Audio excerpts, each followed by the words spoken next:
Israël, comment ça marche? Vous allez adorer comprendre Israël. Israël, comment ça marche? C'est tout de suite sur Studio Kalita. Salut à tous, donc on se retrouve pour un nouveau numéro d'Israël, comment ça marche. Aujourd'hui, un sujet passionnant qui parle des Tohénettes, de la Tohénette rabbinite. Et bien sûr, ce n'est pas moi qui vais vous en parler, mais c'est Cathy Bisror. Alors Cathy Bisror, bonjour. Bonjour Cathy. On ne vous présente plus, mais je vais le faire quand même, parce que vous êtes journaliste très connue du public francophone, forcément, puisque nous sommes nombreux à nous être réveillés avec vous pendant des années, puisque vous faites les infos sur Radio J en France, voilà. Et notamment, vous avez fait plein d'autres choses, évidemment. Vous travaillez en Israël depuis de nombreuses années, mais ce que l'on sait moins, c'est que vous êtes Tohénette rabbinite. Alors, on ne sait pas clairement ce que c'est, à part que ce sont, on va dire, des avocates devant les tribunaux rabbiniques, mais vous êtes là pour nous expliquer de quoi on parle. Alors, c'est quoi la Tohénette rabbinite, Cathy Bisror? Tohénette rabbinite, si on traduit comme ça en français facile, c'est avocate devant des tribunaux rabbiniques. C'est très simple en fait.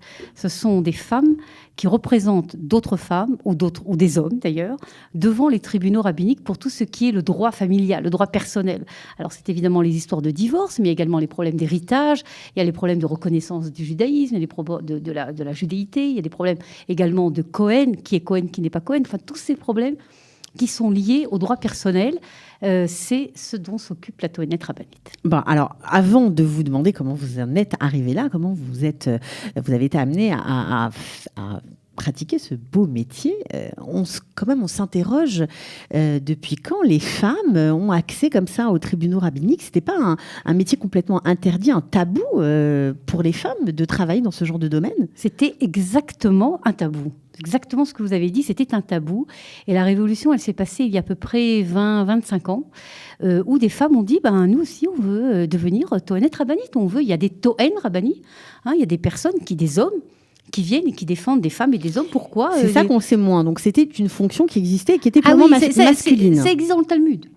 Que c'est un petit peu l'avocat, en fait. Il n'y a pas le mot avocat dans le monde rabbinique, si vous voulez, dans le droit talmudique, c'est le mot Tohen. Parce que Tohen, ça veut dire, si vous voulez, pour traduire rapidement, défendre quelqu'un devant un beddin, devant un tribunal. Ça existe depuis la nuit des temps. Mais il n'y avait pas de femmes. Femmes n'existaient pas. Or, il y avait des femmes qui venaient et qui avaient besoin, notamment, évidemment, dans les problèmes de divorce. Et puis, il y a à peu près 20-25 ans, il y a des femmes qui sont levées, qui ont dit, nous aussi, on veut devenir Tohénette rabbinite. On leur a dit, non, pas du tout, c'est pas possible. Pourquoi c'est pas possible?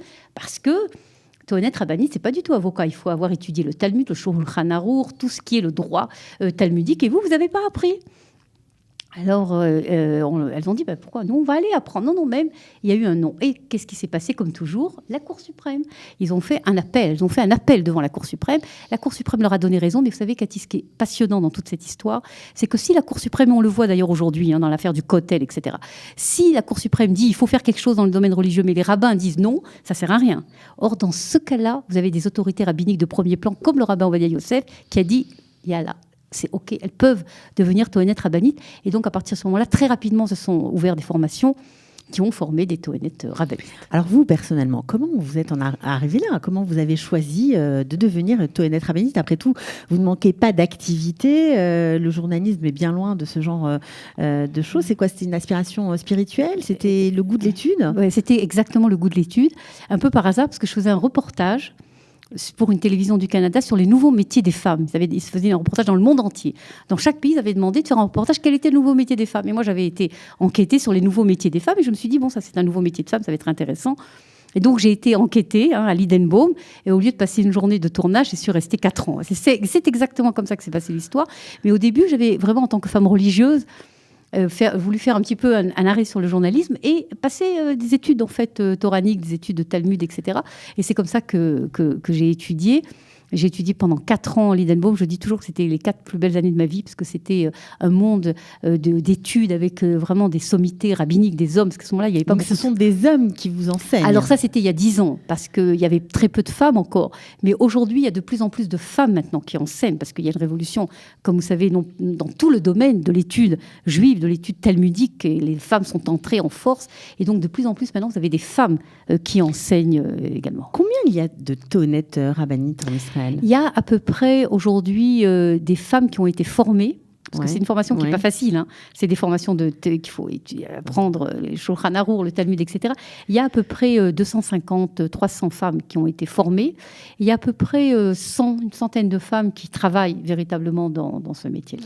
Alors, lorsqu'elles travaillent, elles sont employées par les tribunaux rabbiniques, elles sont payées par eux ou elles sont indépendantes complètement comme le serait un avocat? Non, elles sont totalement indépendantes, exactement comme un avocat. Ça marche exactement de la même manière. Elles travaillent d'une manière un petit peu différente des avocats, mais le principe est le même.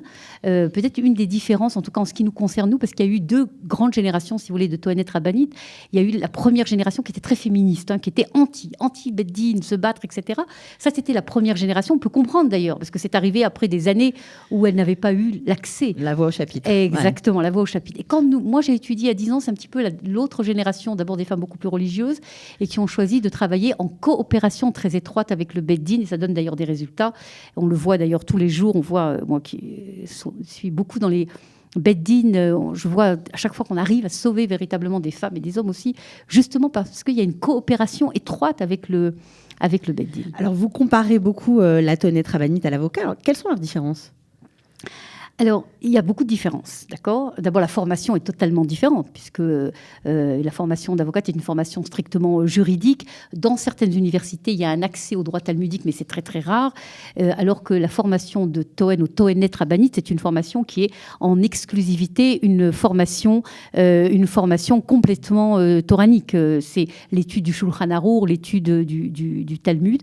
Maintenant, la spécificité des Tohenet Rabbanit par rapport au Toen Rabbani, c'est qu'il y a une grande place qui est donnée à la médiation. Il y a une formation, quand on étudie, quand moi en tout cas j'ai étudié à l'Institut Lidenbaum, qui est l'Institut talmudique de haute étude talmudique de femmes à Jérusalem, il y a eu une obligation de suivre une formation de médiation, de médiatrice. Et donc, quand vous dites il faut aussi qu'elle soit médiatrice, il y a déjà un message qui est donné là, si vous voulez. On n'est pas dans le conflit. On n'est pas exactement. La première optique, c'est d'essayer à chaque fois de trouver la médiation. Et nous, à chaque fois qu'il nous arrive un dossier, c'est presque une automatique. D'abord, avant tout, on essaie de trouver une médiation, que ce soit dans la direction du Shalom Bayit ou que ce soit même quand il y a un divorce, d'essayer à tout prix, beaucoup plus peut-être que peut nous faire un avocat, d'arriver à un accord en fait, et d'éviter, si vous voulez, toutes les procédures juridiques. Alors, on aura compris que pour devenir Tohenet Rabbanit, il faut étudier le Talmud, en tout cas toutes les matières juives, si je puis m'exprimer ainsi. Ce qui est Even Ezer, parce que le Shulchan Arour, il y a 4 grandes parties, et les 2 parties qu'il faut étudier, c'est ce qu'on appelle le Even Ezer, c'est-à-dire c'est le rapport entre moi et l'homme et la femme, et Roshen Mishpat, qui est toute la partie du Shulchan Arour qui est dans le droit. On peut étudier tout dans ces 2 livres, mais disons une partie importante de ces 2 livres. Ce sont des études qui durent combien de temps? Alors, quand moi j'ai étudié, elle durait 4 ans. Aujourd'hui, ce n'est plus Lidenbaum. Depuis 2-3 ans, ce n'est plus Lidenbaum. C'est une autre institut qui forme. Et également, la formation est entre 3 et 4 ans à peu près. D'accord. Alors, on a compris que c'est une révolution, même si vous dites qu'elle a quand même plus d'une vingtaine d'années. On voudrait savoir comment les rabbinim perçoivent en fonction de leurs tendances, parce qu'on sait très bien qu'en Israël, il y a beaucoup de tendances. Il y a les Haredim, il y a les Dati Leumim, les Hardalim, comme on dit.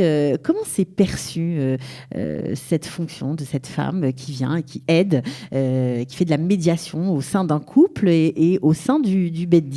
Et face au Beddin, la question que vous me posez, c'était exactement la question que je me suis posée quand j'ai dû commencer à aller devant un Beddin et représenter des femmes et des hommes. Je me suis dit, mais qu'est-ce qu'ils vont... Je sais bien que dans les Beddin, la grande majorité, ce sont des Haridim, des ultra-orthodoxes. Je me dis, mais quel rapport quand ils vont voir une femme qui va commencer à leur sortir des phrases du Talmud, des phrases du Shulchan Arour, comment ils vont regarder? Écoutez, s'il y a bien quelque chose d'extraordinaire que j'ai découvert justement après les études dans l'application, disons dans le travail de Tohenet Rabbanit, c'est le rapport de respect que ces autorités rabbiniques sont des dayanim, ça n'a rien à voir avec, ont pour justement les femmes qui ont pris les choses en main et qui veulent défendre d'autres femmes. Je ne peux pas vous donner maintenant des exemples, mais tous les jours, chaque fois que je suis devant un Beddin, je suis surprise devant la manière, si vous voulez, dont un juge rabbinique écoute les arguments d'une femme et souvent crée une discussion avec ces arguments, avec une femme face à lui. Donc, si vous voulez, dans le cadre juridique rabbinique, d'accord, il y a non seulement une acceptation, mais une porte ouverte totale à la présence de femmes. On se sent à égalité? Attendez, on ne peut pas se sentir égalisé face à un dayanim, ça c'est clair. Mais par rapport à d'autres, au Tohen Rabbani, absolument, absolument. D'abord, il faut dire que les Tohenet Rabbanites ont à leur actif, je ne parle seulement de moi, je parle de ce qui s'est passé ces dernières années, des succès énormes. Et vous savez, les Beddin, ils veulent des succès. Ils ne sont pas contre les femmes. Ça, c'est une image qui est complètement fausse. Moi, je le vois tous les jours. En fin de compte, ils veulent des solutions. C'est ce qu'ils veulent dans un Beddin. On veut trouver une solution à un conflit. Et quand ils voient qu'une femme qui utilise d'autres manières d'agir, qui utilise beaucoup la médiation, beaucoup la psychologie, beaucoup l'intelligence humaine quelque part, réussissent à régler des conflits, alors pourquoi pas ? Quel est votre souvenir le plus marquant, votre plus victoire, on va dire, ou succès le plus important, celui qui vous a le plus touché ? Écoutez, le problème, c'est qu'on ne peut pas tout raconter dans ce genre d'histoire. Mais je veux raconter une histoire sans raconter les détails pour pas que on comprenne toute l'histoire. Mais c'est une histoire de Igoun, c'est-à-dire de guet impossible, qui a duré pendant des années en France. Ça veut dire qu'un mari qui refusait de donner le guet à sa femme, et donc sa femme ne pouvait pas refaire sa vie. Exactement, voilà. Exactement. Selon la halakha, bien évidemment. Selon la halakha. Et c'était une histoire impossible d'une jeune femme qui était coincée à vie, en fait. C'était véritablement ça. Et son mari est arrivé en Israël. Et on a réussi à le convoquer, pas vraiment l'arrêter, mais en tout cas à le convoquer, à le faire venir devant un beddin. Et on a fait venir la jeune femme de France, d'accord ? Et quand elle est arrivée de France, je lui ai dit, tu sais, je ne sais pas si ça va marcher. Tu es venue spécialement de France, mais je ne sais pas si ça va marcher, mais il faut espérer. Et on n'avait presque aucun espoir. Et voilà ce mari devant un dayan qui a commencé à lui parler d'une manière intelligente, d'une manière psychologique, en lui disant, tu sais quoi, moi je serai avec toi quand tu vas te remarier, etc. D'utiliser un langage qui n'était pas un langage juridique, qui était un langage humain. D'homme à homme. Et on a vu cette affaire qui durait depuis plus de 10 ans, qui était coincée, une jeune femme qui était coincée. Tout d'un coup, en moins d'un quart d'heure, un dayan est capable de convaincre un homme, uniquement en parlant avec lui, sans menace, en parlant et lui dire... Et à la fin, il a dit oui, je donne le guet. Je crois que c'est un des moments forts de tout ce que j'ai vécu. Il y a beaucoup de choses comme ça également dans les beddin. C'est quoi ? On se sent faire partie de quelque chose de plus grand que nous. On se sent aider des femmes en souffrance. Écoutez, c'est d'abord quelque chose de plus grand que nous, parce que vous savez, la halakha, c'est pas facile. C'est pas facile d'être juif. On sait que c'est pas facile. Et la halakha, c'est pas facile quand vous dites, par exemple, qu'une femme, elle peut rester enchaînée à vie parce que son mari ne veut pas lui donner son guet. Et on a encore... Ça paraît complètement Et je peux vous dire qu'on a encore sûr. aujourd'hui, ça paraît désuet, mais on a encore aujourd'hui des histoires dramatiques en Israël, en France, dans le monde entier, où vous avez des femmes, souvent des jeunes femmes, qui sont totalement coincées à vie. Et donc la halakha, c'est compliqué. Et lorsque, si vous voulez, on voit que avec la coopération d'un beddin et l'aide de tout un système, etc., on arrive à sortir une femme, et un homme également, d'ailleurs, d'une prison, en fait, parce qu'il n'y a plus de chance de shalom bayit. Pourquoi ? Oui, je crois qu'on a l'impression un petit peu de quelque chose qui vous dépasse presque. C'est un petit peu l'impression qu'on a. Alors justement, on parle toujours de la Torah d'Israël. On a l'impression qu'il y a beaucoup plus de modernité dans le judaïsme à l'israélienne, si je puis dire, qu'ailleurs. Alors, est-ce qu'il y a des Tohenet rabbinites en France, par exemple ? Non. Alors ça, c'est un des grands problèmes, c'est qu'il y a des Tohenet rabbiniques uniquement en Israël. Et dans l'ensemble des tribunaux rabbiniques à l'étranger, il n'y a pas de représentation. Et ça, je crois que c'est un truc très regrettable, parce que le succès israélien et le fait qu'une femme puisse être représentée par une autre femme, c'est totalement différent. Et il faut espérer, si vous voulez, que dans la diaspora, pas seulement en France, dans toute la diaspora, il y ait également une possibilité pour des femmes de représenter d'autres femmes. Non, ce que je veux dire quand même, un bémol, c'est que si vous prenez par exemple le Beddin de Paris, nous, on travaille en coopération très étroite. C'est pas nous contre le Beddin de Paris. Non, bien sûr que non. On travaille en coopération très étroite. Et donc, le Beddin de Paris reconnaît, par exemple, très bien qu'il y ait des Tohenet en Il faut juste vous approcher bien du micro, comme ça. Très bien. Voilà, c'est mieux, comme ça on vous entend bien. Donc, ça n'est pas répandu, mais ça peut exister. En tout cas, vous travaillez en collaboration avec en collaboration étroite. Et je crois qu'eux-mêmes voient que le fait que des femmes interviennent, ça peut changer les choses. Je vous donne juste un exemple. Vous me dites comment une Tohenet rabbinite a changé le monde du divorce, par exemple. lorsque vous veniez devant un Beddin en Israël il y a quelques dizaines d'années et que vous dites la raison du divorce, c'est un divorce, c'est des raisons de violence morale, mais vous étiez presque jeté. Et c'était compliqué. Et il y a une Tohénet rabbinite. Et je pense que juste une femme pouvait comprendre ça, que la violence morale, c'est comme, et c'est peut-être même pire, que la violence physique. Et elle a tout simplement ouvert le Shulchan Aruch. Et elle a montré, vous savez, tout est écrit dans la Torah, il faut savoir lire, tout simplement. Et une femme, elle a su trouver, si vous voulez, dans les sources juives, elle a su trouver l'origine et la halakha pour permettre justement au Beddin de dire, eh ben oui, et depuis ça d'ailleurs, tout ce qui est violence morale, c'est totalement pris en compte par les tribunaux rabbiniques. Alors c'est un plaisir de vous entendre, Cathy Bisror, sur des sujets sur lesquels nous ne sommes pas habitués à vous écouter. Alors j'imagine que vous avez peut-être même fait, lors de cette intervention, naître des vocations. Peut-être que d'autres jeunes femmes ont écouté, vous ont écouté sur ces thèmes et peut-être elles auront envie, elles aussi, de devenir Tohénet rabbinite. C'est possible? Il n'y a pas de limite d'âge? Alors d'abord, il n'y a aucune limite d'âge et je crois qu'il faut que ça s'inscrit dans une révolution, on l'a dit au début, des femmes qui sont rentrées dans le monde de l'étude. C'est nouveau, 30 ans, c'est rien du tout. Et si je crois qu'il y a véritablement une révolution dans le judaïsme du 21e siècle, c'est le fait que les femmes soient entrées dans le monde de la Torah. Étudie.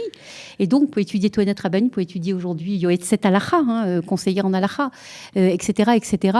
Et je crois que c'est essentiel pour le monde juif qu'il y ait un regard féminin orthodoxe, des femmes qui respectent, qui sont engagées par la halakha dans le monde juif. Vous nous faites plaisir, Cathy Bisror.